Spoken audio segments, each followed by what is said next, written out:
ঘুম থেকে উঠেই দেখি এই পুচকু সোনাটি তার মাকে নিয়ে চলে এসেছে আমাদের বাড়িতে। ও প্রায়ই আমাদের বাড়িতে আসে, আর আমার হাতের সামনে একটু সবজি ছিল, তাই আমি ওদেরকে দিয়ে দিলাম, ও আর ওর মাকে।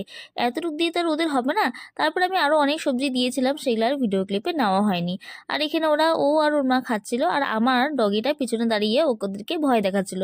আদৌ কিন্তু ওরা ভয় পাচ্ছিল না, তাও ও কিন্তু ওর ভয় দেখানো কাজটা চলেই যাচ্ছিল। তারপরে এখানে ও ওদেরকে ভয় দেখাচ্ছিল, আর এখানে ওরা একটুকু ভয় পাচ্ছিল না। তারপর ওর মা ওখানে খাচ্ছিল, আর ও ওখানে দাঁড়িয়ে ওর মাকে দেখছিল।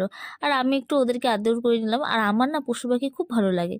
তারপরে এখানে সকালে খাওয়া দাওয়া করার পরে আমি এখানে একটা চকলেট খেয়ে নিলাম, যেহেতু আগের দিনে ভ্যালেন্টাইন ডে ছিল, তার জন্য আমাকে শুভ দিয়েছিল চকলেটটি, এই চকলেটটি আমি খেয়ে নিলাম। তারপর সন্ধ্যাবেলা এখানে মা চা বানিয়ে নিয়ে এসেছিলো, আর চা আর মুড়ি মাখা খেয়ে নিলাম।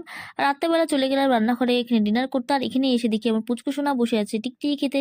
তারপরে ওকে জোর জবরদস্তি নামানো হলো, টিকটিকি খেতে দিলাম না। আর এখানে আমাদের রাতে আজকে হয়েছিল লুচি আর পায়েস। তো আজকে আমার দিনটি এভাবে কাটলো। আমার ভিডিও ভালো লাগলে অবশ্যই একটা লাইক কমেন্ট সাবস্ক্রাইব করে দিও।